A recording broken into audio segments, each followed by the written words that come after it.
Então, gente, esse é o ponto-chave. Doutrina critica muito a adoção dessa teoria de forma estanque, como se você tivesse uma tutela diferenciada. Imaginemos, por exemplo, que o segredo estaria na tutela do sigilo profissional, por exemplo, que nem como testemunha a pessoa pode ser obrigada a falar, perfeito? E não é assim que as coisas funcionam. Na verdade, o que interessa é a autodeterminação informativa. São as cláusulas, entre aspas, mas as cláusulas da disposição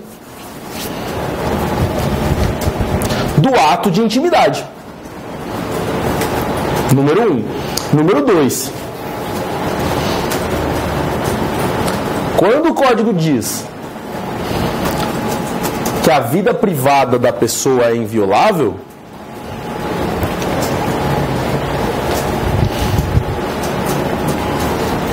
deve ser combinado com o posicionamento doutrinário que autoriza a limitação voluntária.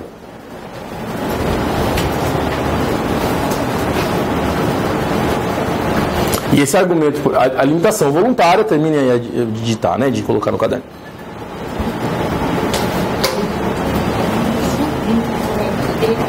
A privacidade. Vejam, esse é um argumento, esse é um argumento muito comum na doutrina e que, enfim, em grande medida acabou por não prevalecer. A pessoa faz topless na praia, ela está cedendo a sua imagem, pode colocar em qualquer lugar. Não pode. Ela fez topless na praia, não é para você fazer sacanear e humilhar a condição feminina da pessoa só porque ela fez. Você não pode ter uma leitura moralista nesse sentido. Ah, mas ela dispôs porque quis. Dispôs porque quis, não. Ela tirou na praia, não autorizou você a tirar foto, muito menos a usar numa revista ou num veículo de comunicação. O STJ já bateu o martelo nesse sentido. Outro caso que é muito famoso, inclusive inaugura para muitos o direito eletrônico no Brasil, é o caso daquela famosa apresentadora de televisão que estava mantendo relação sexual com o namorado na Espanha, lembra? Na praia. Vocês devem lembrar desse caso, que foi um grande bafafá do ponto de vista jurídico. Por quê? Porque parte da doutrina até hoje fica batendo o martelo, dizendo que, veja, ela cedeu à privacidade, ela não tem direito a nada. E aí a jurisprudência não foi nesse sentido. Foi no sentido de que não pode divulgar, que tem que inclusive bloquear o vídeo, certo? Protegendo. Por quê? Porque ali a autodeterminação informativa da pessoa, ela estava mantendo relação sexual numa praia deserta, ela não autorizou que o paparazzo fizesse lá o GIF, né, que não é nem um vídeo, ele ficou tirando foto em sequência, muito menos que fosse para televisão ao vivo na Espanha, muito menos que fosse para o site também, que eu não vou falar o nome, que é muito famoso, que todo mundo usa, certo? Então esse é o ponto, quer dizer, se a gente for nesse argumento da teoria dos círculos concêntricos, você vai chegar à conclusão que a lei tutela de forma restritiva e não autoriza a disponibilidade. O raciocínio é exatamente o contrário. A lei autoriza a disponibilidade e o uso dessas informações é nos limites da disponibilidade. Então aquele papinho furado de que não pode mandar nude porque senão você assume o risco. Não, velho, continua sendo ilícito a divulgação do nude, continua sendo ilícito, como é no próprio artigo 21 do Marco Civil da Internet, certo? Ah, mas ela mandou pro namorado, ela correu isso. Pelo amor de Deus, esse tipo de argumentação é, no mínimo, ridículo com toda a vênia ou sem ela, certo? Não tem condição.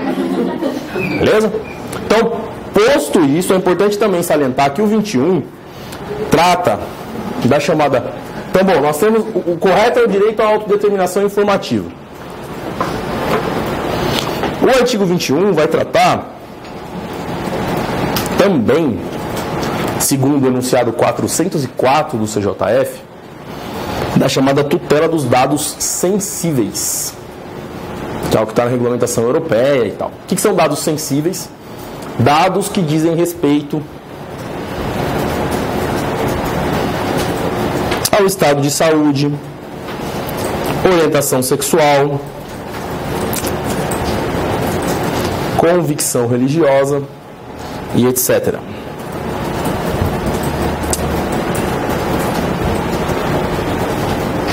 Que gozam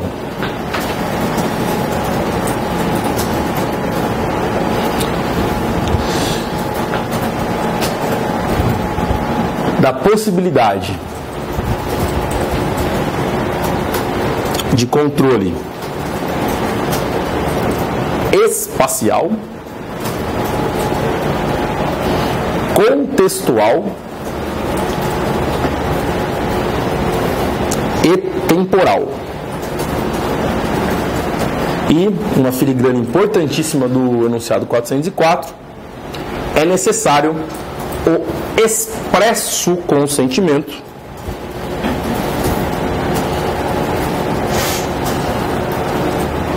para o tratamento dessas informações.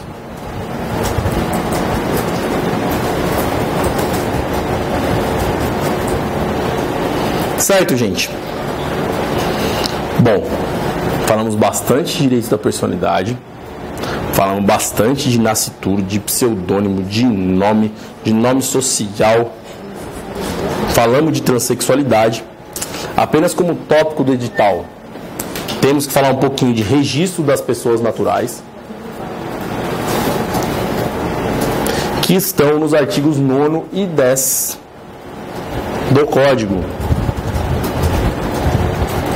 E apenas anotem aí que estão sujeitos a registro atos originários, artigo 9º, nascimento, casamento, óbito, emancipação, interdição, se é que ela existe, e sentença declaratória de ausência ou morte presumida. Esses estão sujeitos a registros. Sujeitos a registro. E, finalmente, o artigo 10 trata da averbação. Averbação são atos derivados, ok? Então, sentença que declara nulidade ou anulação de casamento, divórcio, separação judicial, estabelecimento da sociedade conjugal, ou atos judiciais ou extrajudiciais que declaram ou reconhecem a filiação. Nós não vamos entrar na Lei 6015 aqui, Lei de Registros Públicos, ela é um tópico específico do edital. Eu acho que vale a pena, inclusive, pensar numa aula só disso. Tá? Direito registral, quais são os livros, quais são as pendengas, quais são as controvérsias, etc. Por hora, nós já falamos de capacidade, falamos de emancipação, falamos brevemente de suprimento judicial e para a domicílio e residência, de forma mais breve.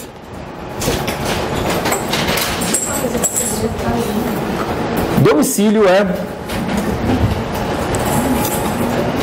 a sede jurídica da pessoa.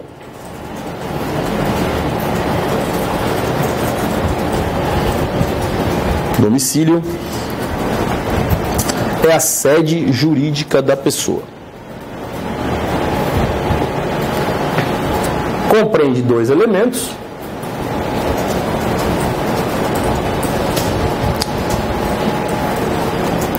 Que é o elemento objetivo, o lugar, e o elemento subjetivo,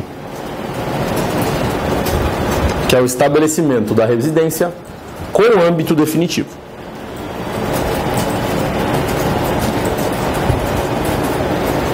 Isso está previsto no artigo 70 do Código. Beleza? Daqui para frente, nós vamos tratar do domicílio das pessoas naturais. Ok, galera? Embora a pessoa jurídica também tenha domicílio, e lá na frente nós vamos falar, geralmente é o que está previsto no Estatuto.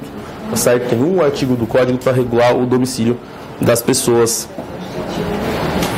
Certo? Então, o objetivo é o local físico, né, o lugar onde a pessoa estabelece sua residência.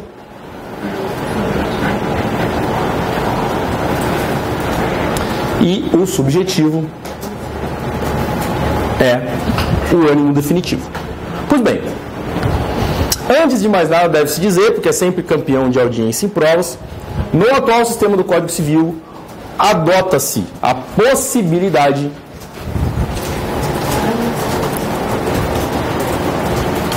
da pluralidade de domicílios.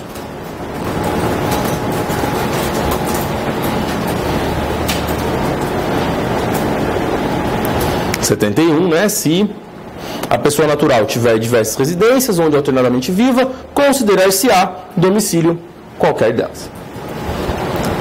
O 72 trata do chamado domicílio profissional. inaugurando o que a doutrina chama de domicílios especiais, domicílios específicos, tá bom?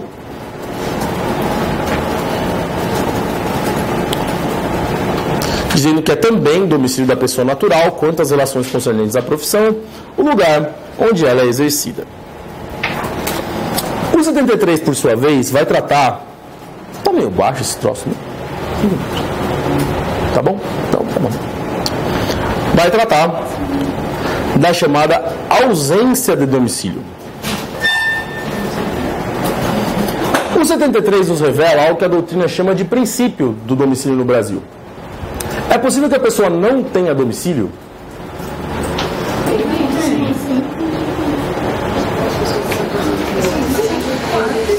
Pessoas em situação de rua, não é? Resposta da doutrina, vocês estão equivocados. Por quê?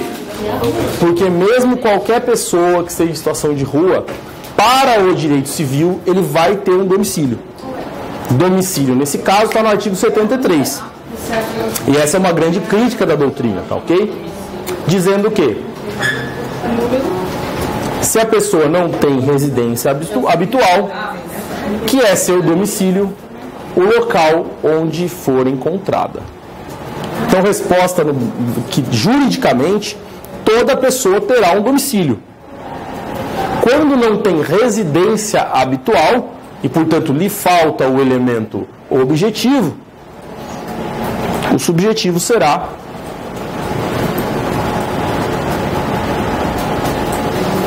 o local onde for encontrado. Eu sei que isso é polêmico, eu sei que isso, inclusive, é péssimo para as pessoas em situação de rua. Como elas são obrigadas a terem um domicílio, muitas vezes são tratadas pelos órgãos de repressão como: cadê sua casa? Onde você mora? E tal, aquela coisa toda, né? Que é péssimo. De qualquer forma, é assim que o direito civil trata. Para fins patrimoniais, sempre se terá um domicílio. Caso não tenha residência habitual, isso cai muito em prova, será, enfim, considerado qualquer lugar. Portanto, o Brasil adota o princípio da chamada necessidade do domicílio. Princípio, entre aspas, né? Da necessidade do domicílio.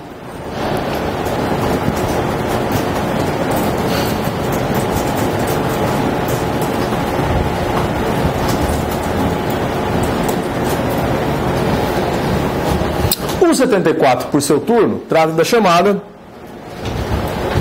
alteração do domicílio.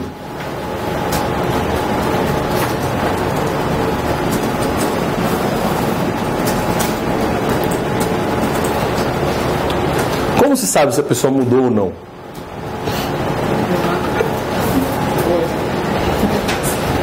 Se a pessoa mudou de domicílio ou não? Né? Alguns casos a gente presume, né? Começou a ir uma escova de dente, depois outra escova, começou a ir uma roupa, aquela coisa, então começa-se a presumir um certo âmbito definitivo nesse caso, correto? Bom, o que diz o artigo 74? Muda-se o domicílio transferindo-se a residência, com a intenção manifesta de o mudar. Bom, geralmente, isso acontece muito em construção de união estável, tá bom? Exceto geralmente a pessoa coloca no Face que mudou de cidade, aquela coisa toda. Caso não haja, né? Caso não haja esse tipo de coisa, o que diz o parágrafo único do 74? Como se prova o âmbito definitivo, o ânimo definitivo, perdão. É o que diz o parágrafo único. A prova da intenção resultará do que declarar a pessoa às municipalidades dos lugares que deixa e para onde vai.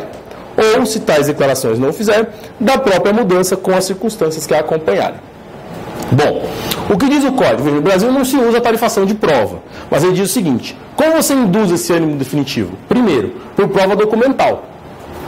Documento público é um baita indicativo. Mudou conta de luz, mudou conta de água, tem um novo celular. Eu lembro quando a gente queria encontrar, enfim, partes, né, para citar, a gente fazia o seguinte: expede esse ofício para todo mundo, inclusive para certas lojas privadas, para certos bancos de dados, que a gente sabe que vai encontrar alguma coisa. O cara tem crediário tal cidade, não sei o que não. Então, provavelmente dá para imaginar que o domicílio dele está naquele local. Perfeito? Muito comum na prática. Ou ainda da própria mudança. Então, o que ele faz? Ele fala, ó, primeiro documento público, tenta primeiro por documento público, depois em banco de dados privados, depois por prova testemunhal. E aí, prova testemunhal é campeã de audiência nas ações de reconhecimento e de solução de união estável, né? Ah, mas eu não tenho prova nenhuma, pá, de que ela tem parte do apartamento, ela nem vinha aqui. Aí chega a vizinha, não, imagina, ela vinha aqui sempre, estava aqui todo dia, etc.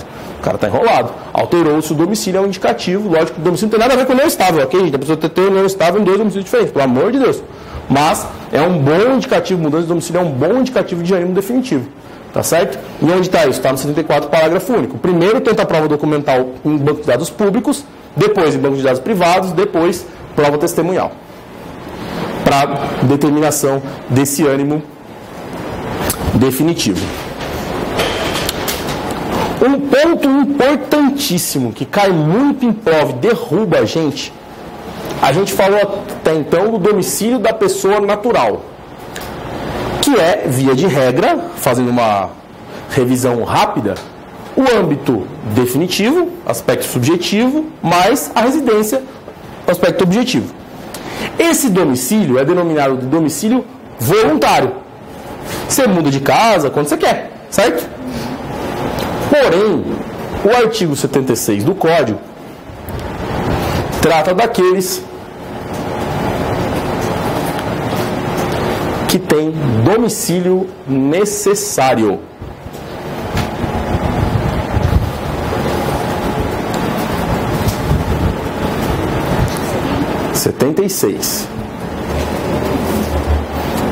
Quem são os que têm domicílio necessário? Incapazes, inabilitados. Beleza. Então anotem aí, decorem aí. Número 1, o incapaz. Número 2, o servidor público. Número 3, o militar. Número 4, o marítimo. Número 5, o preso. Tem alguém que tem domicílio necessário, é o preso, né? Ele não poderá sair de lá enquanto estiver cumprindo o tempo. Então, 5 tipos de domicílio, de pessoas que terão um domicílio necessário dado por lei. Vamos então ao domicílio de cada um que está no parágrafo único do 76. E aí eu vou pegar um caso prático que caiu numa questão, salvo engano, foi do FCC. Muito interessante, que derruba a gente bastante. Domicílio do incapaz é o domicílio do seu representante legal. O domicílio do incapaz é o do seu representante legal ou assistente.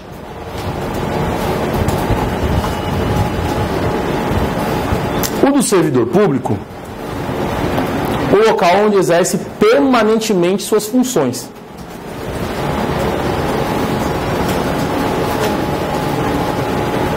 Então, o cara é defensor público em Ribeirão Preto, mas está substituindo em Jaboticabal. Não sei nem se tem defensoria pública lá.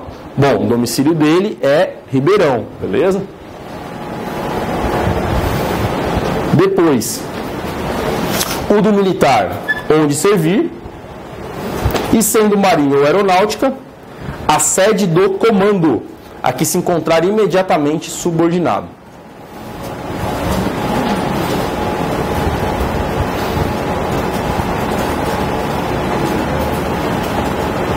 Como ele tem domicílio necessário, qualquer citação ou intimação, inclusive, deve ser, ou ofício, enfim, deve ser feita em nome do superior, sempre. Beleza? Sempre em nome do superior ao batalhão onde ele se encontra vinculado. Batalhão, enfim, comando, qual for a denominação própria da hierarquia militar a que o réu, ou parte, ou testemunha é vinculado. Bom, além dele, né, do marítimo, onde o navio estiver matriculado, quem é marítimo? O pessoal da Marinha Mercante.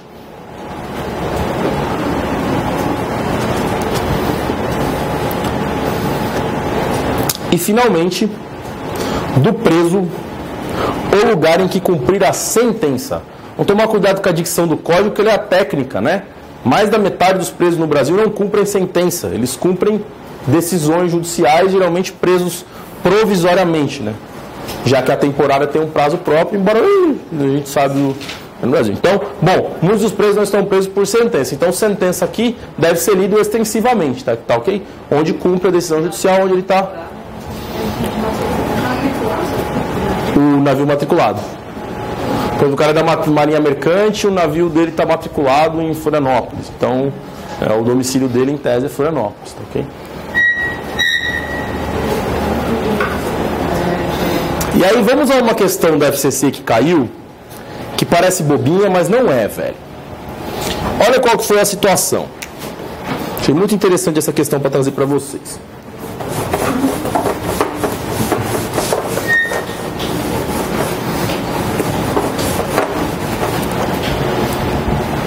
Vamos lá. João, com 16 anos de idade e não emancipado, filho de José e Maria, foi autorizado por seus pais, que são médicos e residem na cidade de Campo Mourão. Então, os pais... Essa daqui tá ruim. Os pais são médicos e residiam na cidade de Campo Mourão, onde está isso do Paraná, tá certo? Mas você pode colocar a cidade de São Paulo, se você quiser. Residiam na cidade de Campo Mourão, a morar com os avós maternos em Curitiba. Beleza? A morar com os avós maternos em Curitiba. E já instalado, João alistou-se eleitor. Onde? Curitiba. Perfeito? No mesmo dia em que do embarque do filho, seus pais transferiram a residência definitivamente para Londrina. Para Londrina. Passando ambos a clinicar 3 dias da semana nessa cidade e a mãe, em 2 dias alternados, também na cidade de Arapongas. Tudo isso pode confundir. Em Arapongas. Enquanto o pai, também em 2 dias, na cidade de Cornélio Procópio.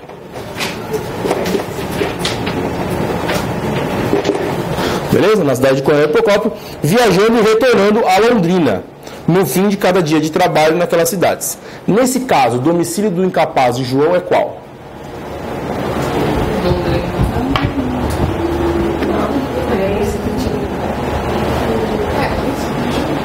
Você não está com os avós aqui? Em Curitiba?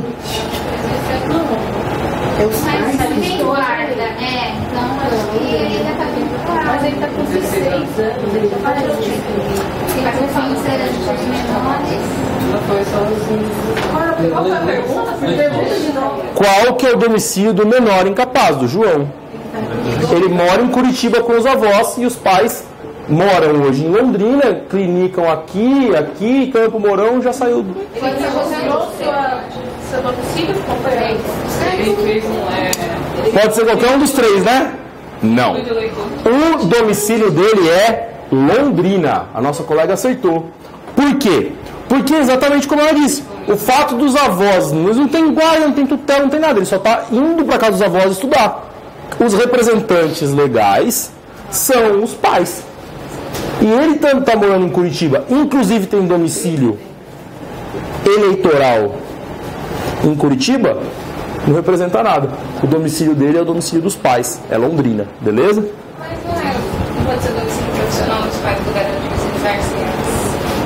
Ele volta pra Sim, cá. só que aí no caso, veja, eles vão 2 dias para cá e voltam para cá. O domicílio profissional é o domicílio concernente às relações da profissão. O que o filho tem a ver com a profissão de médico dos pais? Nada. Então o domicílio do incapaz, se a gente perguntasse qual que é o domicílio profissional dos... tudo bem, você poderia discutir. Mas o domicílio do incapaz é Londrina. E muita gente roda por quê? Porque ele mora em Curitiba. Ele fica a semana toda em Curitiba com os avós. Não interessa. O domicílio dele é Londrina. Resposta da prova, beleza? Então o domicílio necessário é isso. A gente vai sempre onde estão os representantes. A gente vai sempre onde a lei mandar. Não vamos inventar moda.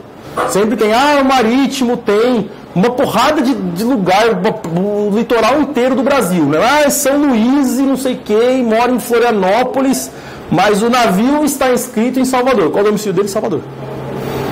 Não? Essas questões derrubam a gente. Perfeito? Tudo bem.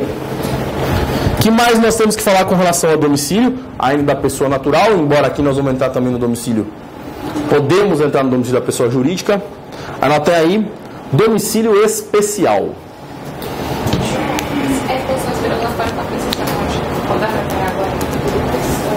Eu tô sentindo o cheiro da pizza de longe, assim, né? Mas é que faltam duas coisinhas pra gente matar a domicílio. Eu também tô com vontade dessa pizza, deve estar esfriando, mas tudo bem. Seria onde ele serviu. Mas no caso de marinha e aeronáutica é diferente. Na verdade, de marinha aeronáutica é onde está o comando, em tese, né? Seria especialmente, por exemplo, o NAS sempre, por exemplo, Perfeito. servir numa cidade menor, se for...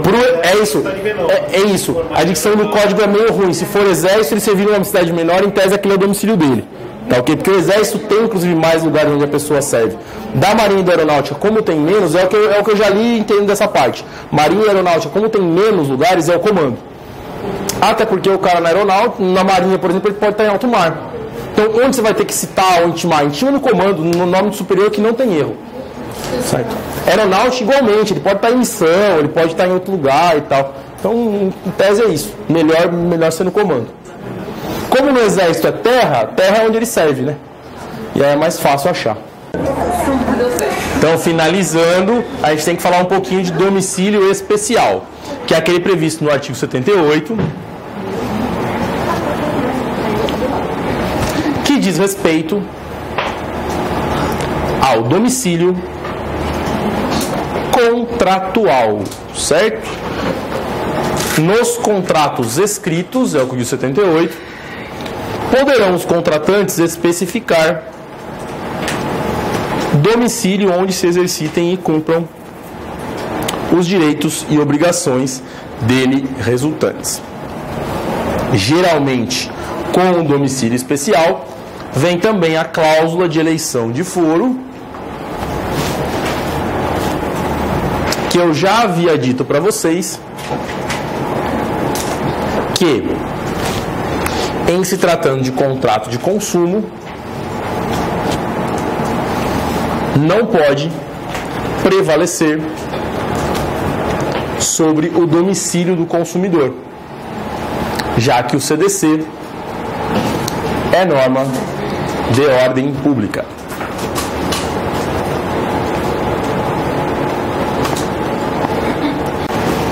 Show. Bom, então, dando continuidade à matéria, nós vamos tratar agora da teoria dos bens, ou mais propriamente, as regras na parte geral que tratam das situações jurídicas objetivas patrimoniais. Agora é uma parte bem dicção legal mesmo, enfim, bem mais leizinha. Mas o que mais vai interessar para nós, como havia dito,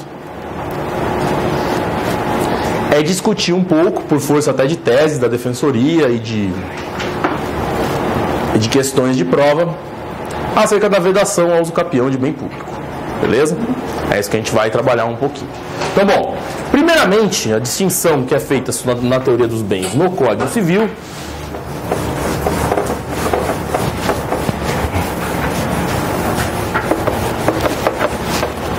é entre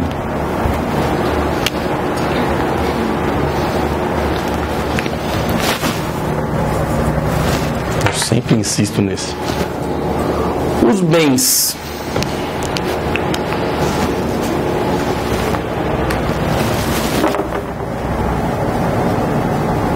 considerados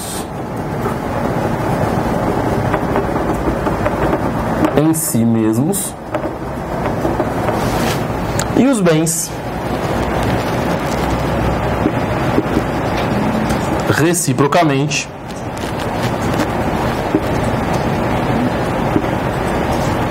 considerados, certo? Os bens considerados em si mesmos são tratados nos artigos 79 e seguintes do Código. Tá ok? E a gente vai falar de algumas peculiaridades com relação a eles. Primeiro, quanto à mobilidade,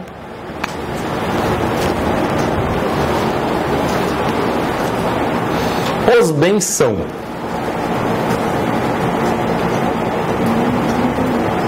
imóveis,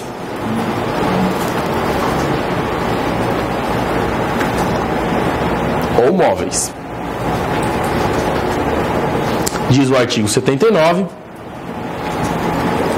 que são bens imóveis que são o solo, são bens imóveis o solo e tudo quanto se lhe incorporar natural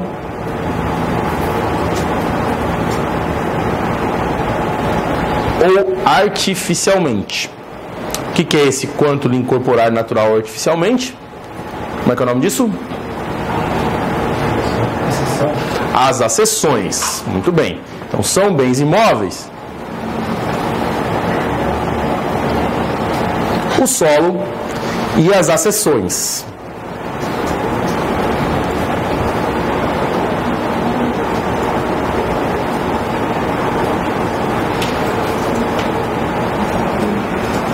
Perfeito?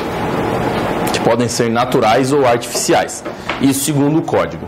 O CJF tem um enunciado que é o 11, que diz o seguinte: porque anteriormente, tinha a distinção entre a acessão natural e a acessão artificial, que é bem criticado pela doutrina, especialmente a chamada acessão intelectual, certo?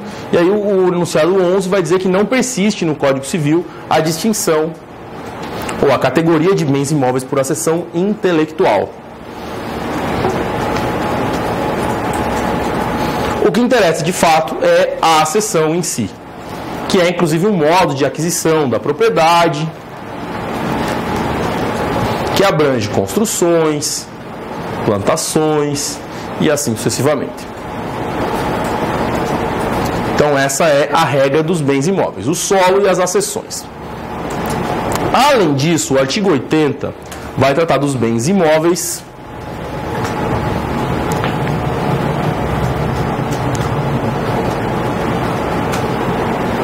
para efeitos legais. São considerados bens imóveis para efeitos legais. Número 1. Os direitos reais sobre imóveis e as ações que os asseguram. Então, a hipoteca é considerada para todos os efeitos um bem imóvel. Daí porque a sua transmissão não pode ser por instrumento particular, tem que ser por escritura pública, assim sucessivamente. Toda a proteção aos bens imóveis se restringe também aos direitos reais imobiliários, tá certo? Bem como as ações, quando ele fala aqui, ações, fala das pretensões, tá? As ações são reivindicatória, reintegratória, assim sucessivamente. E o segundo, campeão de audiência em provas, equipara-se a imóvel para efeitos legais o direito à sucessão aberta. O que é o direito à sucessão aberta mesmo, galera? É o bem dos bens do defunto se dá automaticamente. Então, vamos com calma. O que é a abertura da sucessão? A morte, basicamente, certo? A morte. O cidadão morreu, abre-se a sucessão pelo tal do princípio da Cezinha, correto? Antes, e é isso que vocês precisam anotar, sucessão aberta é aquela que ocorre antes da partilha.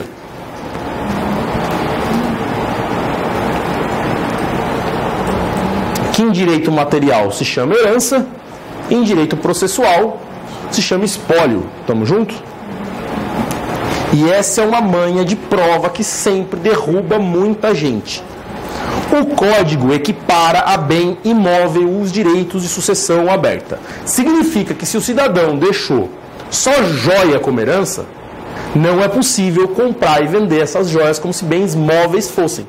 Até o momento da partilha, eles são tratados como bens imóveis. Perfeito? Anotem aí como observação. que é a equiparação da sucessão aberta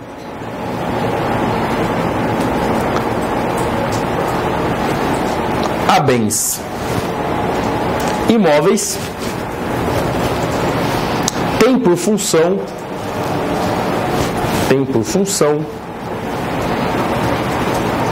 uma maior proteção aos quinhões hereditários. Ponto. Portanto, ainda que a herança abranja somente bens móveis,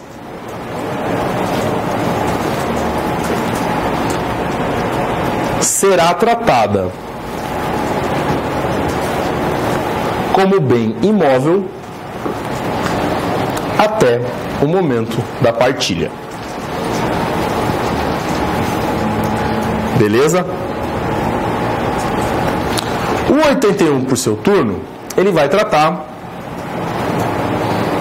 das situações jurídicas que não perdem o caráter de imóvel.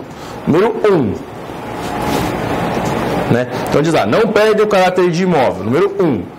As edificações que, separadas do solo, mas conservando a sua unidade, forem removidas para outro local. O que ele está falando aqui? Casas pré-fabricadas, por exemplo. No Brasil, mais no sul que tem, né? Aquelas casas de madeira que o cara muda no caminhão, já viu? Nos Estados Unidos tem muito. É o caminhão com a casa inteira. Para o código, isso não perde o caráter de imóvel, ok? Não se torna bem imóvel só porque saiu num caminhão. E aí tem container, enfim, tem uma série de outras técnicas de construção. E o 2 do 81, que também é campeão de audiência, vai dizer que não perdem o caráter de imóvel os materiais separados de um prédio para nele se reempregarem. E aí sempre cai. Materiais de demolição são bens móveis ou imóveis? O que você vai ter que ver na questão? Se está ali dito que em algum momento isso vai ser reintegrado à casa, reintegrado ao prédio.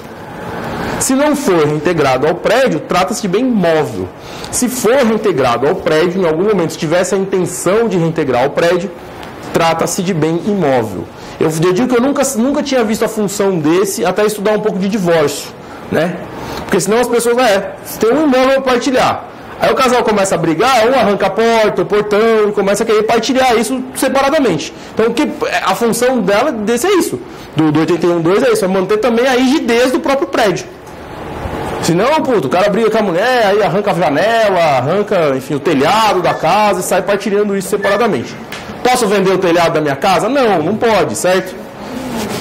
Não pode, fala. Teve uma questão, professor, que falando de um prédio público, ele foi tirado das janelas para fazer limpeza, para direitinho, se isso ainda continuava sendo... Se foi tirado para fazer limpeza para se reintegrar? Para reintegrar, bem imóvel, bem imóvel.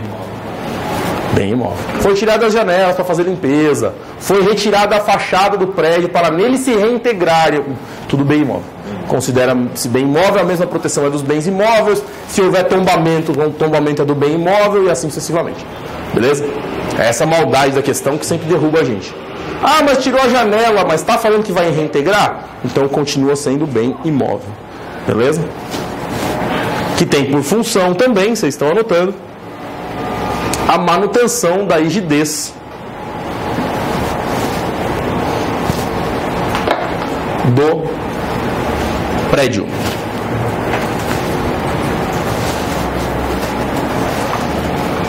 Falamos dos bens... rigidez com H.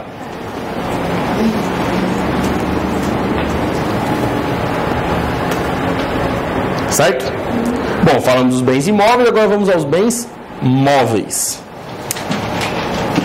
O 82 nos dá o conceito de bens móveis, que são aqueles bens suscetíveis de movimento próprio ou de remoção por força alheia, sem alteração da substância ou da destinação econômico-social.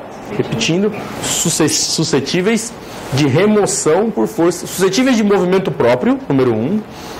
Número 2, suscetíveis de remoção por força alheia, sem alteração da substância ou da destinação econômico-social. O 82 traz para nós o que a doutrina inicialmente distingue entre os bens semoventes e os móveis propriamente ditos. Quem são os bens semoventes? São os animais.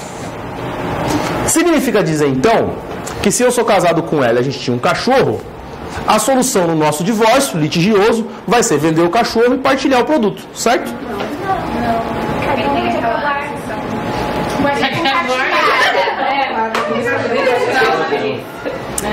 Tem uma exceção. A jurisprudência da vaga compartilhada. Exatamente isso. Então anotem como observação, galera, a situação jurídica dos animais.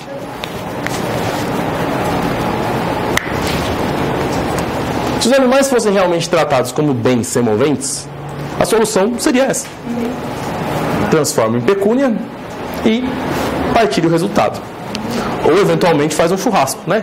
Mas não é assim que funciona. Por quê? Por quê? Anotem, situação jurídica dos animais. Por opção legislativa brasileira, animais são tratados como bens semoventes, podendo ser objeto de relações jurídicas.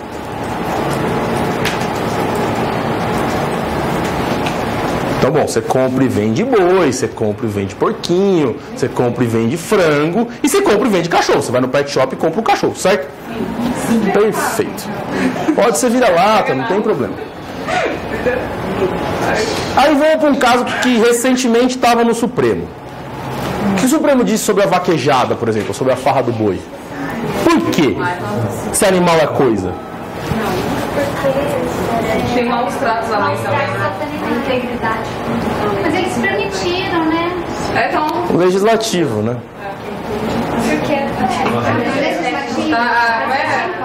direitos dos animais versus cultura. Direitos culturais, exatamente. Então a situação jurídica dos animais é de fato controversa. Se você considerar que eles são objetos de direitos, em tese você podia fazer o que quiser com os animais. Se for ao caso farra do boi, no próprio inteiro teor do julgado, diz lá que os animais, anotem isso, embora considerados coisas,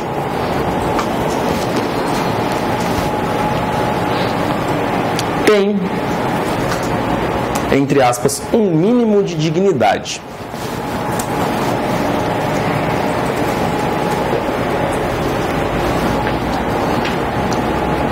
Podendo titularizar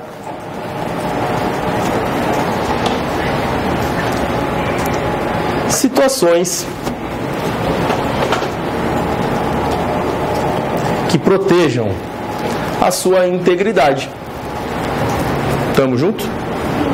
Daí porque o Supremo considerou inconstitucional a vaquejada, considerou inconstitucional a farra do boi, e assim sucessivamente. Na prova oral de uma colega defensora do Rio, era minha colega de mestrado, fizeram a seguinte pergunta: doutora, na Inglaterra, um cidadão deixou sua herança em testamento para um gato. O gato pode titularizar herança no Brasil? E por que na Inglaterra pode? Lá um saromaninho. Não, não é não. Não é não. Na verdade, esse é o ponto. Anota aí que mesmo, enfim, mesmo com a tutela da integridade dos animais, no Brasil não podem ser considerados como sujeitos de direitos. Como sujeitos de direitos. Então era essa a resposta que você tinha que dar de forma muito simples. Não, excelência, no Brasil não é possível, porque gato não tem personalidade, nem tem capacidade. Razão pela qual ele não pode ser herdeiro, certo? Razão pela qual ele não pode ser herdeiro. Inclusive na Inglaterra não foi assim que fizeram, não. eles deixam lá, eles usam trust, né? E criam, o trust é uma espécie de fundação com fins lucrativos. Então, na verdade, estabelece um trust e constitui um curador para cuidar desse trust, dessa massa patrimonial em favor do gato, certo? Então, essa é a... Sempre o filme, né? Que Estados Unidos, o cachorro, o gato. Gato. Ele não é herdeiro, é na verdade uma piada, ele não figura como herdeiro. Ele figura como um centro titular de interesses, enfim. E aí é uma autonomia patrimonial meio absurda para nós, né? Deixar bem para gato, é mais estranho. Pois é. Ainda com relação à situação jurídica dos animais, é importante salientar também que fora do Brasil,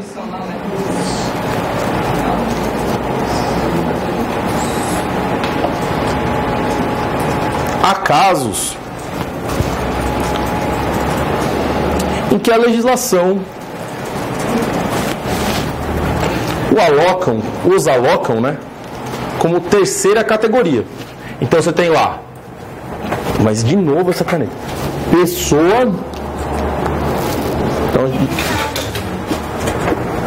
pessoa, coisas ou bens, né, e animais, como uma terceira categoria. Então, fora do Brasil, há legislações que estabelecem como terceira categoria.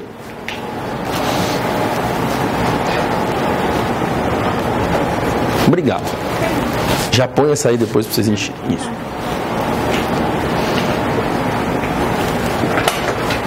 Ponto. No Brasil, como não há essa disposição,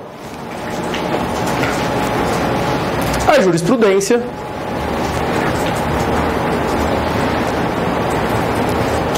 e a doutrina vem reconhecendo situações jurídicas de proteção dos animais, além da teoria dos bens. São exemplos a utilização das regras de guarda a animais de estimação, em caso de dissolução de união estável e divórcio, ou, que é um enunciado do CJF, inclusive, não anotem isso agora, pode o Estatuto do Condomínio proibir animais de estimação? Pode, mas Proibir dentro do prédio que haja animais de estimação. Não.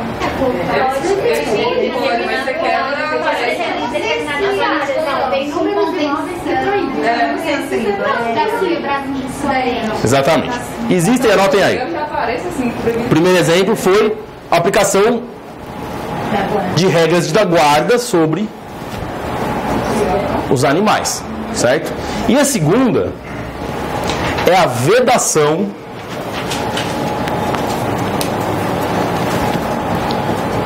a regras condominiais que proíbam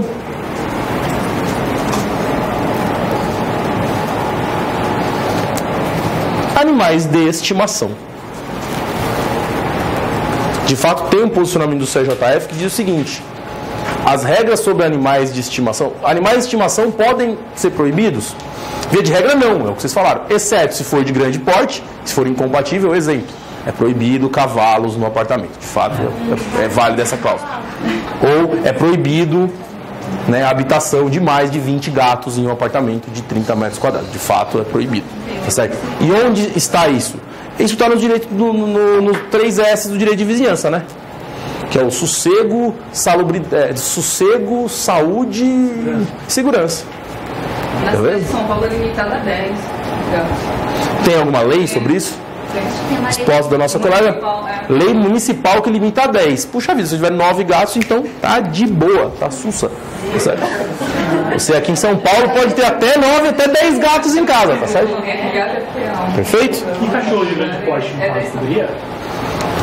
Se, enfim, o CJF tenta ponderar nisso, né? Nos 3S do direito de vizinhança. Em tese poderia, tá certo? Mas a nossa colega falou uma coisa que é muito certa. Judicialmente há uma tendência muito grande em si, enfim, nulificar. Considera-se como abuso do direito de propriedade estabelecer regras que vedam animais de estimação. Tá bom? Então a situação jurídica dos animais é importante. Olha só, a gente saiu da teoria dos bens e acabou chegando a várias situações em que se protege, inclusive no Brasil. Ninguém falou de herança de gato não, mas ó, os animais de estimação já podem morar com o dono, já tem guarda de animal de estimação e assim sucessivamente, tá bom? Não, isso se estenderia no contrato de locação? O CJF não fala, mas eu acho que é possível brigar, viu? Tranquilamente, você anular essa cláusula por abuso do direito, 187. A nossa colega falou, uma cláusula no contrato de locação que veda os animais em casa. Eu acho que é possível brigar, tranquilamente. Judicialmente tentar anular essa cláusula por abuso do direito. Tá. Pois bem, fechamos a observação da situação jurídica dos animais, voltamos para os bens móveis. Tá certo? O 83 trata dos bens móveis por equiparação, dizendo que são móveis para todos os efeitos as energias que têm um valor econômico,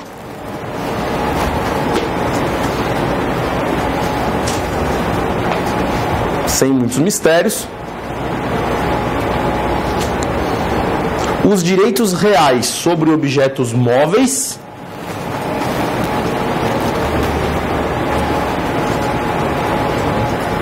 e as ações correspondentes. E o terceiro, campeão de audiência, os direitos pessoais de caráter patrimonial e as respectivas ações. Então, crédito, débito, para todos os efeitos, é considerado como bem móvel.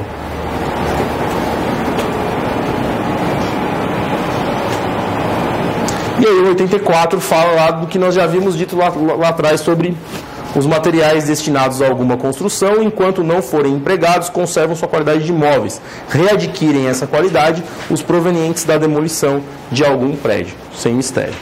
Beleza? Segunda classificação, nos bens considerados em si mesmos.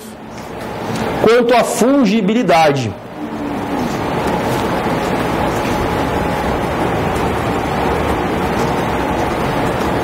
São fungíveis os móveis que podem substituir-se por outro da mesma espécie, qualidade e quantidade.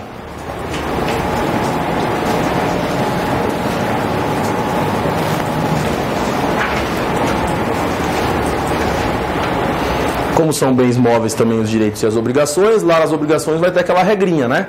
Que se a obrigação for uma obrigação fungível, é possível que se estabeleça que o credor determine a execução da obrigação, da prestação no caso, por si só, e cobre o valor do devedor, se ele não executa. Lembrou disso? Pintar a parede, o pintor não veio, você manda um pintor vir e cobra do outro pintor. Por quê? Porque se trata de uma obrigação fungível, tá certo? Certo? Então os bens fungíveis são aqueles que se substituem por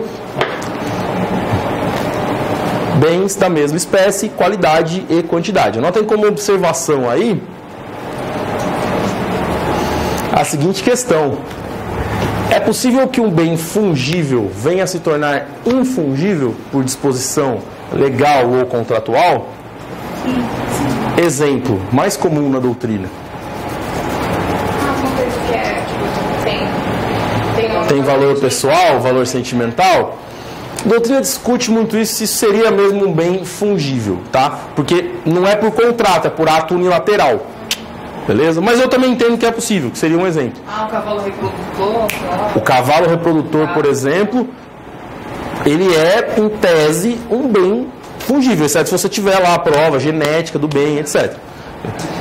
Você foi bem, você foi muito bem. Qual que é o exemplo que a doutrina dá? O que seria um bem fungível? Aquele que substitui por igual espécie, qualidade e quantidade. Geralmente os bens fungíveis são inclusive consumíveis. fica fora do mercado? Quase. Na verdade é o quê? É aquela famosa garrafa de vinho para exposição, lembrou? Ou garrafa de uísque para exposição. Anotem aí que é sim possível que um bem fungível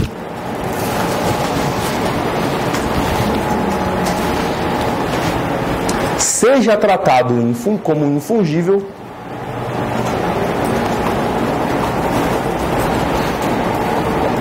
por vontade das partes.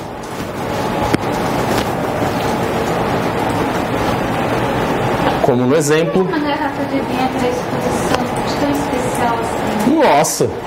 Tem garrafa de vinho de uísque que vale, sei lá, o que tem de especial é muito a futilidade de quem consome, né? Mas eu concordo com você, mas de fato tem garrafa de vinho de uísque que vale mais do que carro, que apartamento. E assim sucessivamente. Mano, mas vai 100 anos. Pra você esperar outro, vai ter que esperar mais 100 anos. É muito fetiche da mercadoria, concordo, mas é assim que funciona. O cara dá valor, sabe? As botas do ditador tal valem muito. São só botas, entendeu? Na verdade, a fungibilidade ou infungibilidade é muito mais uma questão cultural do que uma questão propriamente intrínseca ao bem, concorda comigo? O exemplo principal da doutrina é a garrafa de vinho, a garrafa de uísque para exposição. Você abrir o vinho que custa $100 mil, vai beber o vinho normalmente, mas ele custa $100 mil porque é um bem infungível, tá certo? Muito comum isso acontecer. Pois bem, além disso, então bom, quanto à fungibilidade, os bens são fungíveis ou infungíveis, certo? Infungíveis, ao contrário senso, aqueles que não podem se substituir por igual qualidade, quantidade e espécie, são bens insubstituíveis. Certo? Terceira classificação, quanto à consumtibilidade ou consumibilidade. Artigo 86. São consumíveis os bens móveis cujo uso importa a destruição imediata da própria substância, sendo também considerados tais os destinados à alienação. Então, bens consumíveis são aqueles que a utilização importa a destruição. O código só fala dos bens móveis, tá ok? São também considerados os destinados à alienação, porque a partir do momento que se vende, o bem em tese foi consumido, ok? Ele se esvaiu da esfera jurídica do seu titular. Então, ele se foi. Então, considera-se que esse bem destinado à alienação é um bem que pode ser consumido, que pode ir sem ter que voltar. Diferente de um bem infungível, por exemplo, que tem que voltar na sua integridade. Além disso... Eram também os destinados à alienação. Então, o carro, se está para venda numa concessionária, ele é consumível? Não, porque ele não é. Não, é que está assim, considerando também os destinados à alienação, né? Você está falando. Eu acredito que sim, ele seria considerado como consumível porque ele é um meio de consumo, né? Mas é discutível essa classificação. Confesso que eu nunca pensei nessa situação, não. É uma questão de lei, ver certinho. Eu entendo que poderia ser possível pensar. Seria um bem consumível nesse caso. Por quê? Porque a partir do momento que ele é destinado à alienação, presume-se o quê? Que uma vez vai sair da esfera, não vai voltar. Então o seu uso vai importar a destruição para o titular. O titular não vai voltar atrás do carro. Certo? E é fungível, né? Pode ser fungível como pode ser infungível. Eu posso vender um quadro, né? Perfeito, se for um quadro de condicionador. Tá certo? Bom, quanto à divisibilidade. Divisibilidade. Os bens podem ser divisíveis, artigo 87, ou indivisíveis, artigo 88. Perfeito. Os divisíveis são aqueles que se podem fracionar sem alteração na substância. Número 1. Número 2. Diminuição considerável de valor. E número 3. Prejuízo do uso a que se destinam. Então é muito comum aquela pergunta de prova, né? O diamante foi dividido. Ele era um bem divisível ou indivisível? Podia ter feito isso ou alterou-se a substância do bem? Alterou, porque um diamante dividido vale muito menos que um diamante lapidado bruto, certo? Então houve uma alteração, ainda que não se...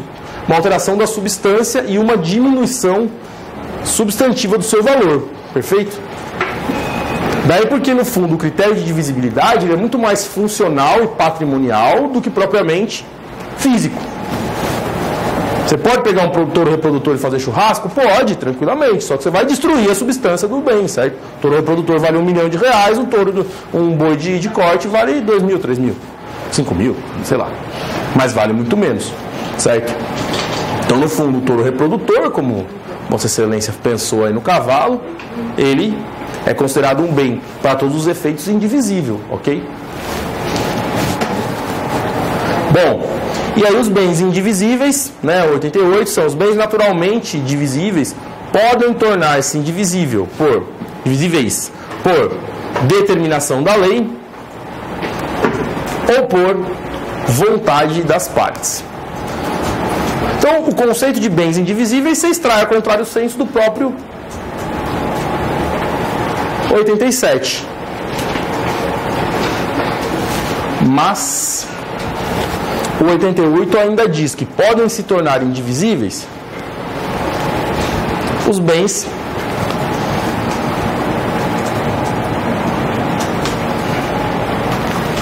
por disposição legal. Exemplo, a gente pode discutir daqui a pouco na usucapião, tá? Unidade imobiliária mínima do município. Unidade imobiliária mínima no município, né?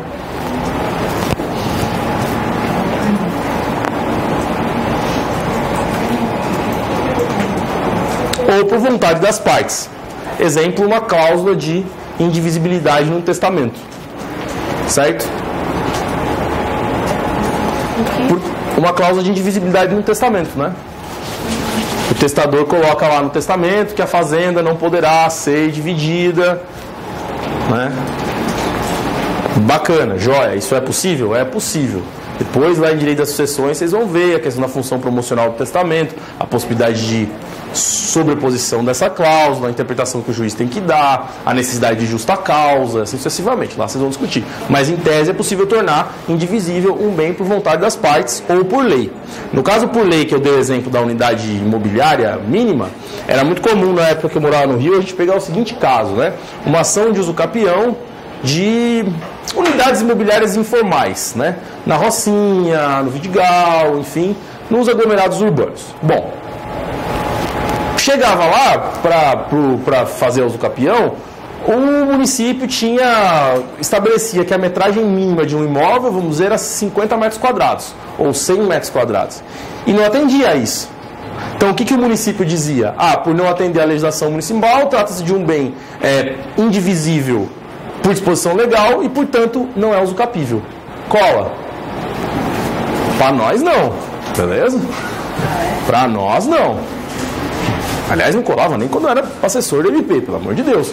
Porque o que você está garantindo aqui? Você está garantindo direito à moradia, então você vai ter que fazer uma sobreposição, uma ponderação de interesse e assim sucessivamente. É a questão do direito civil constitucional. Um bem pode ser tornado indivisível por vontade da lei ou das partes, né? Por determinação legal ou vontade das partes. Perfeito, joia. Mas lei não é só lei é a norma jurídica toda. É o ordenamento inteiro. Às vezes a lei municipal disse uma asneira dessa, mas a própria leitura condicional do dispositivo faz com que seja o contrário, beleza? Tamo junto? Então essa é a situação que nós temos que tratar aqui. Por ora, falamos de bens divisíveis e indivisíveis, consumíveis, falamos de bens fungíveis. Só rapidinho sobre bens. Em caso de sucessão aberta, não houve ainda partilha, um herdeiro, só pelo fato de ele ter fosse uma longa data, assim, se ele pode usucapir o bem? Não, usucapir. Eu acho que o usucapir não pode, porque eu acho que é um bem indivisível, né? Mas se ele, na verdade é o contrário, o usucapir ele até pode, né? Você acha que pode? Pode, porque não é que o bem é indivisível, o bem é divisível, o bem está lá. Ele podia ser até alienado por determinação judicial. Não, é que aí que está lá em direitos reais, você vai ver a distinção entre condomínio ordinário, condomínio edilício e entre condomínio divisível e indivisível, certo? Então, no condomínio imobiliário é possível fazer a divisão, normal, você vai lá, faz 2, 3 matrículas, como não é possível por determinação da lei ou da própria natureza do bem. Tamo junto? Você deve estar me perguntando o seguinte: professor, é possível que o cara na posse do bem, herdeiro, responsabilidade não tem a posse, só indireta, né? Não tem a posse direta. Não, ele tem a posse, ele está morando no bem, Então, certo? Então, um tem a direta, os demais só indireta. Só que Perfeito. se é beneficiado, ele acaba se beneficiando em prejuízo dos demais. O senhor acha Se é possível ele usucapi, é possível ele usucapi, sim. Mas tem mais herdeiros, em prejuízo dos outros, né? É possível usucapi, sim. A defesa dos herdeiros, você vai dizer o seguinte, que a posse dele não é justa. Beleza? Que ele está exercendo posse ou a título precário, ou a título violento, ou a título clandestino, ninguém sabia que ele estava lá. Mas se ele demonstrar ter uma posse ininterrupta, inclusive supondo-se, nós três somos irmãos, certo? Eu moro em determinado apartamento. Vocês duas sumiram, desapareceram, sumiram do mapa, ok? E eu estou lá há 15 anos no bem, ou há 20 anos para facilitar. Perguntei para vocês se vocês queriam, nós não fizemos inventário, que é muito comum. Eu entro com uma ação de usucapião. Cito vocês, sei o endereço de vocês, vocês não estão nem aí. Se vocês não se opuseram, eu não vou ter o meu usucapião, que minha posse...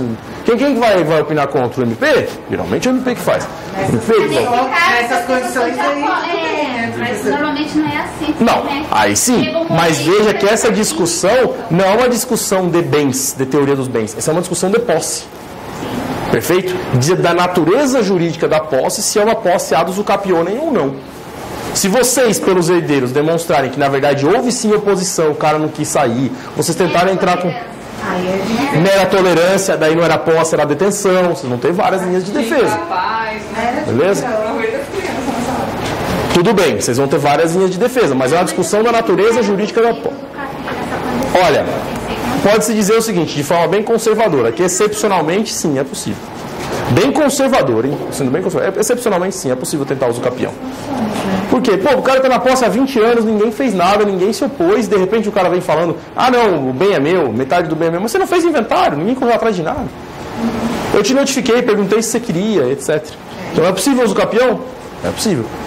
Vou falar assim, hein? Excepcionalmente. Dá para discutir a natureza da posse, para ser conservador. Tá ok? Sendo conservador. Eu sou bem para frente em teoria da posse, assim. Vocês já devem ter percebido. Eu sou bem progressista nesse sentido. Tá bom? Mas tá, vocês pelos herdeiros podem pensar em várias linhas de defesa, enfim. Inclusive para tentar impedir o usucapião. Mas tem que contestar, tá? Tem que... Não adianta ser citado, correr a revelia, depois de 10 anos vir aí é supresso. Né? Tá bom. Também não acontece. Imagina, não, tadinho, deixa ele lá. Daí do dia pra noite muda o jogo, vira a chave. Não gosto mais dele, veriria contra factum próprio. Você tem várias questões de boa-fé objetiva que são alegadas em ação de usucapião e ó, dão certo. Tá? Durante 15 anos ninguém mexeu com nada. De repente agora, porque o time dele perdeu, ou porque o time dele ganhou do meu, eu vou mudar de rumo. Vou ferrar o cara, não sei o quê. Meio difícil. Regra de boa-fé objetiva. A suprécio, e aí que é o quê? Que é a perda da faculdade jurídica pelo decurso do tempo, motivado por uma omissão da própria parte ou do titular da faculdade jurídica, ele também se aplica à chamada prescrição aquisitiva, ao usucapião. Dá para segurar essa onda aí sim. Beleza? Voltando a bens.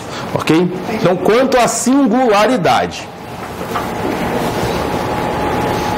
os bens podem ser singulares,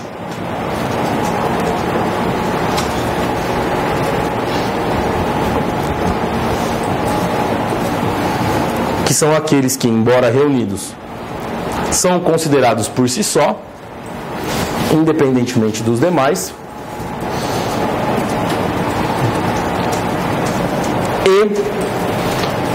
ou seja, primeiro, né, os bens singulares. Artigo 89, tá ok? E as universalidades, que podem ser de fato,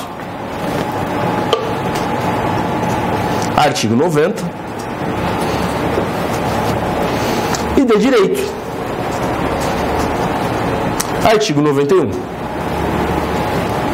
Então, sem muito mistério, a universalidade de fato, aquela que constitui a pluralidade de bens que pertinentes à mesma pessoa, tenham destinação unitária, né? Exemplo, uma biblioteca, e os bens que formam essa universidade podem ser objeto de relações jurídicas próprias, né?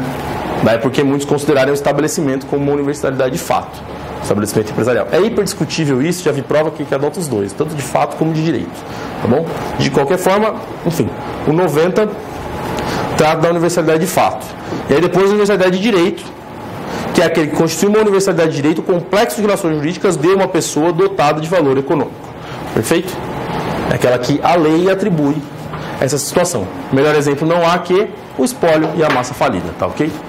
São universalidades de direito. Embora um bem possa não ter nada a ver com o outro, na verdade pertence à mesma pessoa e integram a mesma massa patrimonial. Daí porque são considerados como universalidades de direito. Penúltima distinção nos considerados em si mesmos, os bens quanto à tangibilidade, que são os bens corpóreos e incorpóreos. É possível o uso capião de bem incorpóreo?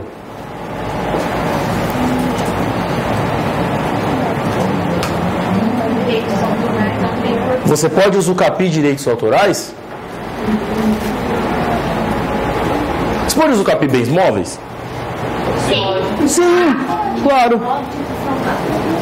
Se direitos são via de regra bens móveis, caberia o usucapião de bens incorpóreos, correto? Seguinte, um amigo meu tem uma tese de mestrado, uma dissertação de mestrado sobre o usucapião de patentes. A doutrina discute muito isso e dá essa possibilidade. Resposta de prova, primeira fase, não pode usucapião de bens incorpóreos, porque são insuscetíveis de usucapião. Esse é o problema das provas de primeira fase, você não tem como discutir nada.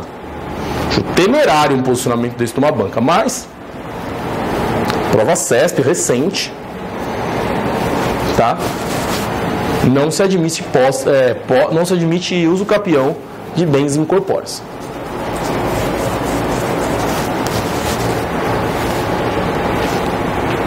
Nem vou conceituar, né? Bens corpóreos são aqueles que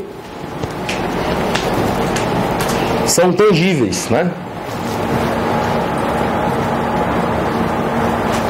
Ocupando o espaço físico. Ao passo que bens incorpóreos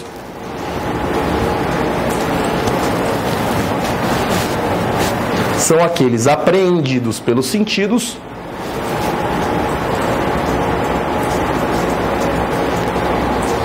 sem ocupação de espaço físico. Então é uma música, é um vídeo, uma ação, é uma marca, é um nome de domínio, são todos bens incorpóreos. Tá ok?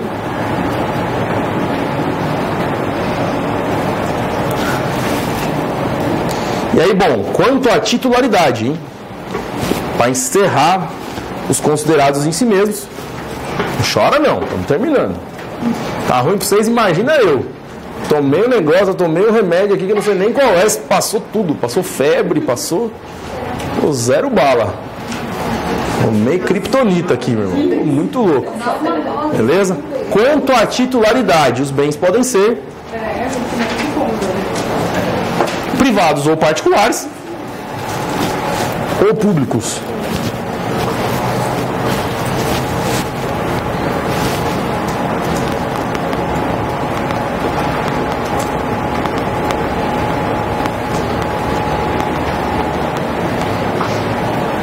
Embora isso não esteja propriamente dentro dos bens considerados em si mesmos, a doutrina coloca quanto à titularidade são particulares ou públicos, tá? No que concerne aos públicos, estão lá, que é a grande discussão do momento, nos artigos 98 e seguintes do Código.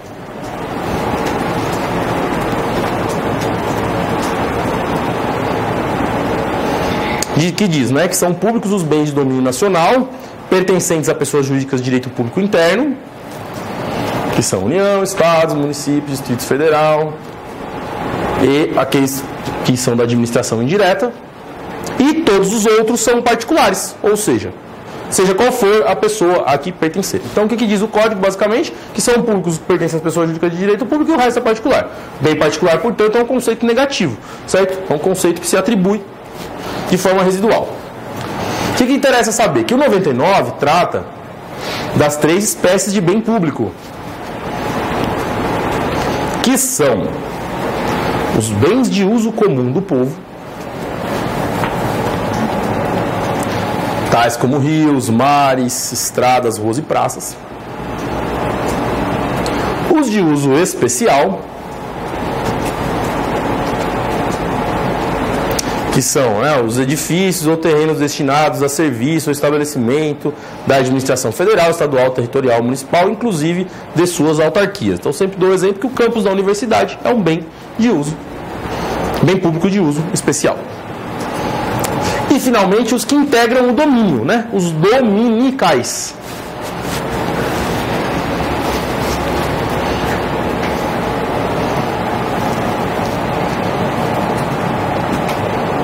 Que são os que constituem o patrimônio das pessoas jurídicas de direito público como objeto de direito pessoal ou real de cada uma dessas entidades.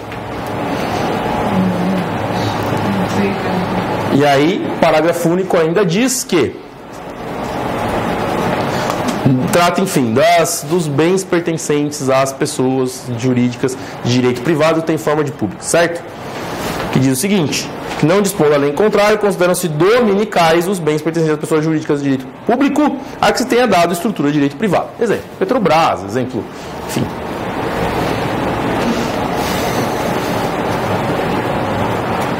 Correios e tal. Então, uma estrutura de direito privado, mas, por ausência de disposição, seus bens são considerados dominicais.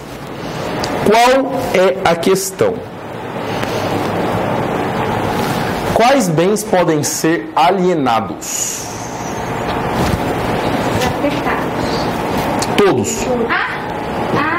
Essa pergunta? Pode ser desafetado um bem de uso comum do povo? Não. Pode ser desafetado um bem dominical? Eu acho que se for desafetado. Gente, vamos com calma. A gente tem que ver o que diz a lei, depois o que diz a doutrina. Essa história de desafetação é algo que diz a doutrina e mesmo a jurisprudência, ok? Na lei, é isso que está na primeira fase, artigo 100. Os bens públicos de uso comum do povo e os de uso especial são inalienáveis, enquanto conservarem sua qualificação na forma que a lei determinar. Se perguntarem para você, numa prova objetiva, quais bens públicos são, em regra, inalienáveis, não titubeie. O uso comum do povo e o uso especial é inalienável. Professor, mas e a desafetação? Você discute na segunda fase.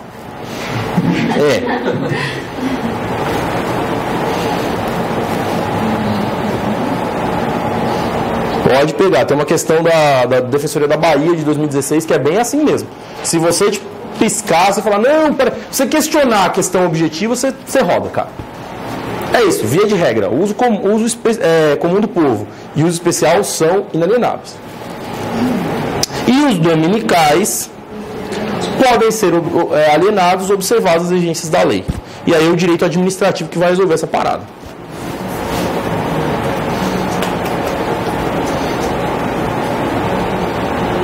Perfeito.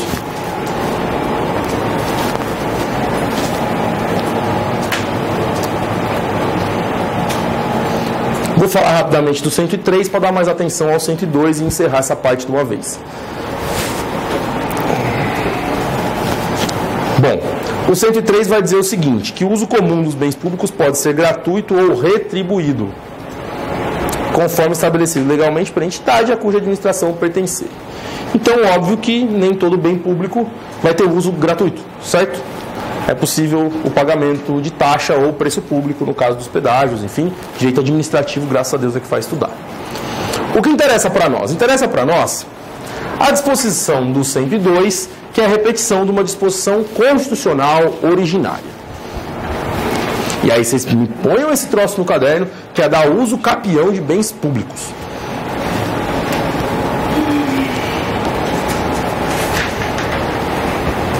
Peça da segunda fase do Paraná, campeão de audiência em prova de defensoria pública, tese da Defensoria de São Paulo, possibilidade de uso capião de bem pertencente à empresa pública de habitação. Perfeito? Então, que diz o 102? Os bens públicos não estão sujeitos ao uso capião. Vou repetir, os bens públicos não estão sujeitos ao uso capião. Então você torce, vira o artigo, faz assim da Constituição, você não vai achar a possibilidade de uso capião de bem público. Portanto, primeira corrente, dicção legal. E ele não fala assim os bens domini, como o nosso colega falou aqui, não, mas se estiver desafetado, continua sendo bem público. Percebe? O bem público é bem público. E o 102 é muito taxativo. Qualquer bem público é insuscetível de uso capião. E aí começam as exceções doutrinárias. Tá bom? Primeira corrente, então, por disposição legal e constitucional originária, a uso capião de bens públicos é proibida. Ponto.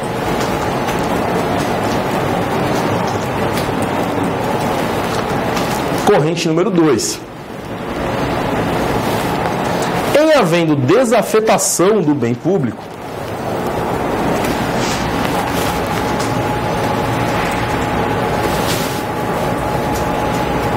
que é o ato da administração pelo qual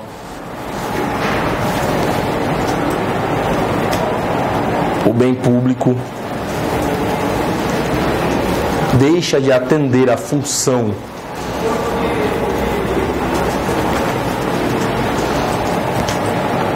pública,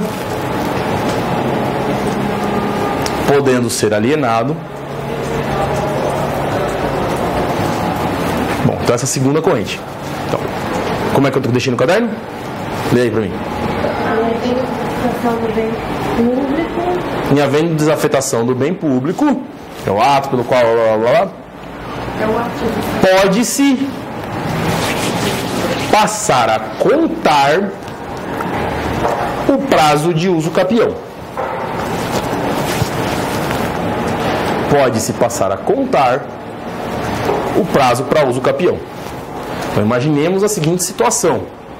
Tem uma população de baixa renda num bem público há 50 anos. Foi desafetado essa semana, a partir de agora é que vai passar a contar o prazo possível para uso capião. Essa é a segunda corrente. Eles desafetam essas áreas? Uma disposição da própria administração, né? Geralmente não. Geralmente a Procuradoria do Município vai entrar com reintegração de posse dali a 1000 anos-luz, entendeu? Por quê? Porque estão ali com o 102, né? É bem público, não interessa se está afetado, se está desafetado, é bem público, não é suscetível de uso capião. Essa posse não é posse. Então, uma segunda corrente seria isso. Uma terceira corrente, que é a mais avançada, mais sofisticada,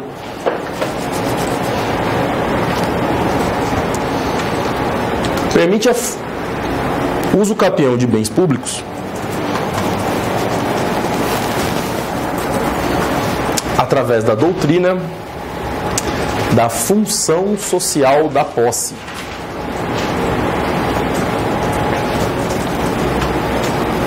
Ponto. Agora eu vou ter que doutrinar, não tem jeito. Da função social da posse. Função social da posse. A doutrina de direito civil sempre cita ele, né, que é o Hernandes Gil.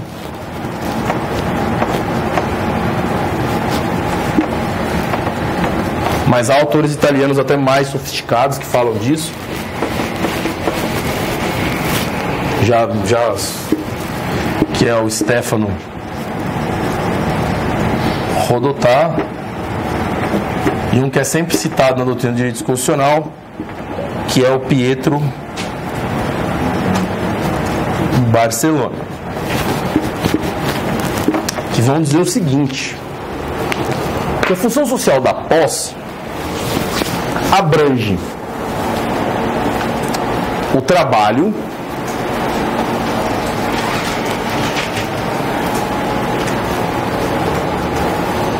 e a moradia. Tem um livro do Rodotà que se chama Propriedade e o Direito Terrível. É sensacional. Ele desconstrói uma série de coisas que a gente acha que são pressupostos. Por que a propriedade? É ela que dá função social às coisas. Propriedade, o direito terrível.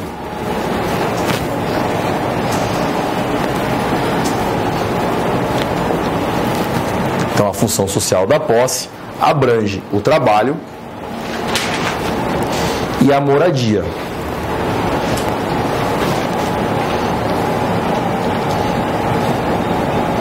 Certo? O trabalho, via de regra, influi na propriedade rural,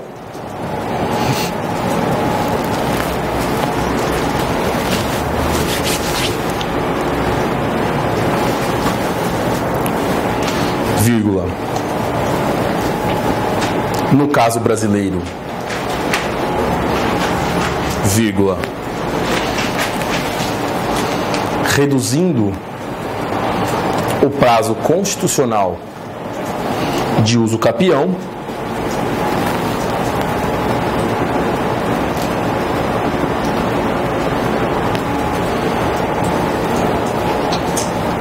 ponto. No âmbito urbano,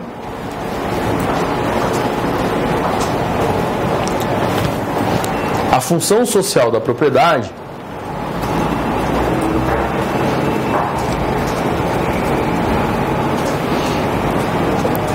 é dada pelo direito fundamental à moradia.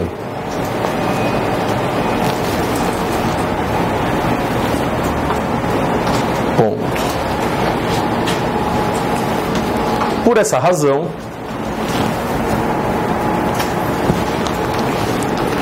ponderando-se interesses, é possível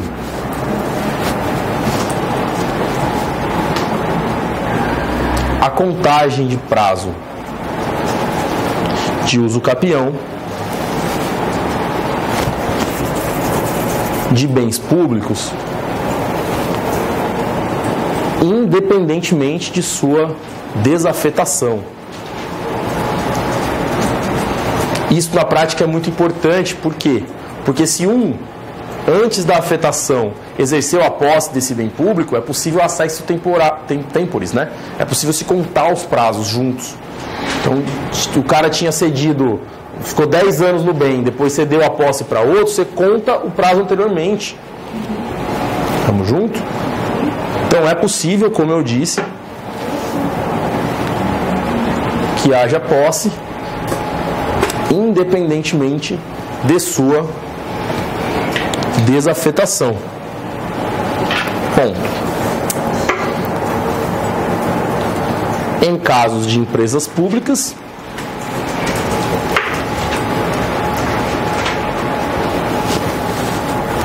cujo objeto são políticas públicas de acesso à moradia,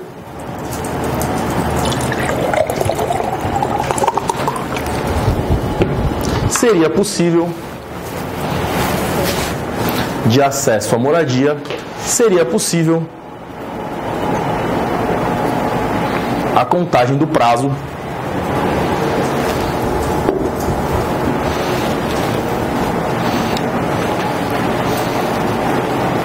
após a omissão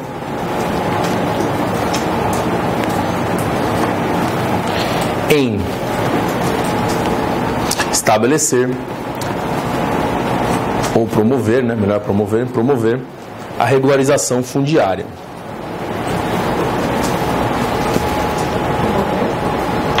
A regularização fundiária. Claro que na peça do Paraná, essa não era a única tese possível, tá?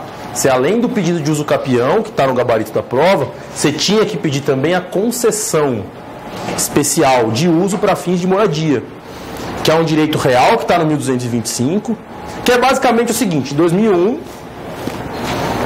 como não se podia uso capião de bens públicos, veio uma lei, uma medida provisória, que é a medida provisória até hoje, que se diz o seguinte: tá bom, não vai ter uso capião de bem público, mas não tem os mesmos requisitos da uso capião, 5 anos, 1.250 metros quadrados, sendo única moradia da família, sua ou da família, certo? Os mesmos requisitos, já que não vai ter título de propriedade, vai ter uma concessão de uso para fins de moradia. Beleza? Você estudou isso em direito administrativo, às vezes até se esquece. E é hiper importante para nós, a defensoria. Hiper. Por quê? Porque a maior das... se você não conseguir a propriedade, você consegue a concessão de uso para fins de moradia. Beleza? Que tem basicamente as mesmas faculdades proprietárias. Vai ser transmissível por herdeiro, etc. Perfeito? Consegue matrícula? Não, nessa concessão de uso não consegue matrícula. Consegue inscrição na matrícula, né? Consegue? Você consegue lá, tipo, ó, concessão de uso para fins de moradia é um direito real. Entendi. É um direito real. Perfeito? E é um direito real que está no código. É um instrumento do Estatuto da Cidade. Então o que você tinha que pedir na peça? Você tinha que pedir a uso capião, subsidiariamente a concessão de uso para fins de moradia. Um dos dois você ia ganhar. Beleza? Mas a Defensoria de São Paulo, era gabarito de prova no Paraná, fala em uso capião. E portanto você tem que falar de uso capião, velho. Com força nisso aí. Se tiver que fundamentar, vai na função social da posse, moradia e tal, que você vai ganhar ponto na questão. Professor, é discutível? Para mim não, velho. Não é discutível. Se você quiser discutir, fica à vontade. Eu acho que não é discutível, certo? Eu acho que não dá mais para discutir esse tipo de coisa. Chegou num momento histórico do Brasil que não tem mais o que discutir, desculpa. Ou alguém tenta, de alguma forma, extrapolar os limites legais de proteção absoluta da propriedade, ou a gente vai ficar nessa... Você entendeu, né? Você de casa. Nesse negócio que nós somos hoje. Essa é a minha humilde opinião. Daí porque acolher essas teses e consagrar essas teses. Vocês estão cansados? Eu também. Mas nós vamos falar rapidamente dos bens. Vamos terminar bens, cara. Aí vocês saem prontos para a prova em bens, beleza? Dos bens reciprocamente considerados. Bem rápido isso, tá? O que são os bens reciprocamente considerados? Bens considerados uns com os outros, ok?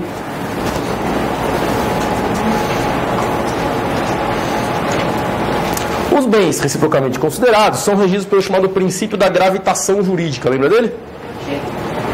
Princípio da gravitação jurídica. O que é isso?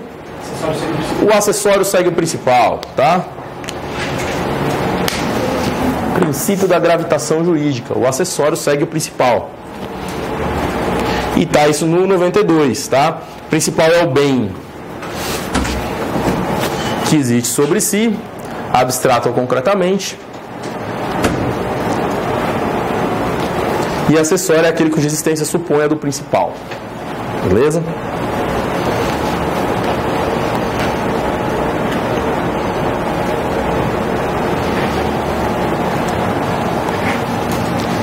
Nos bens acessórios, embora o primeiro deles seja discutível, parte da doutrina não os considera bens acessórios, há o conceito de pertenças,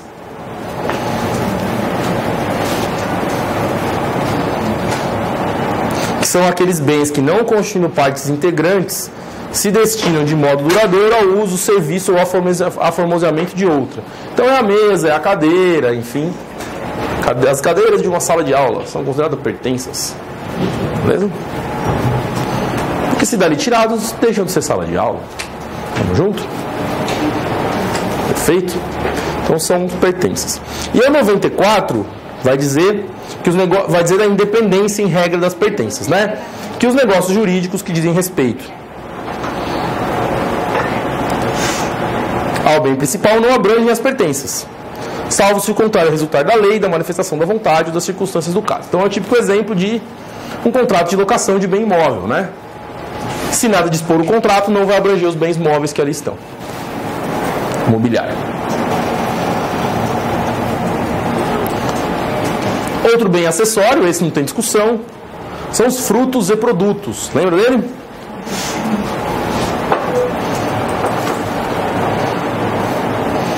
E o código diz que, apesar de não separados, os frutos e produtos podem ser objeto de negócio jurídico. Os frutos percipiendos de um pomar podem ser objetos de negócio jurídico. Tá ok? E aí, finalmente, terceiro, estão as benfeitorias. No artigo 96...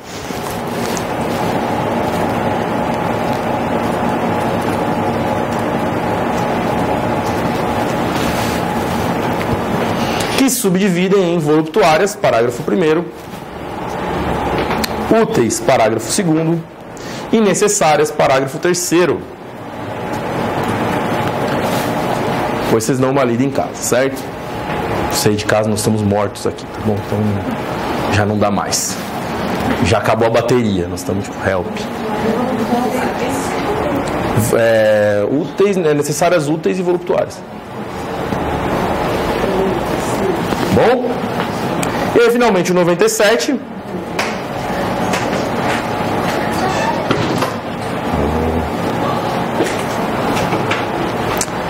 Vai dizer que não se consideram benfeitorias os melhoramentos ou acréscimos sobrevindos ao bem sem a intervenção do proprietário, possuidor ou detentor, que são as acessões naturais. Beleza? Então, enough. Chega, matamos bens. Obrigado mais uma vez.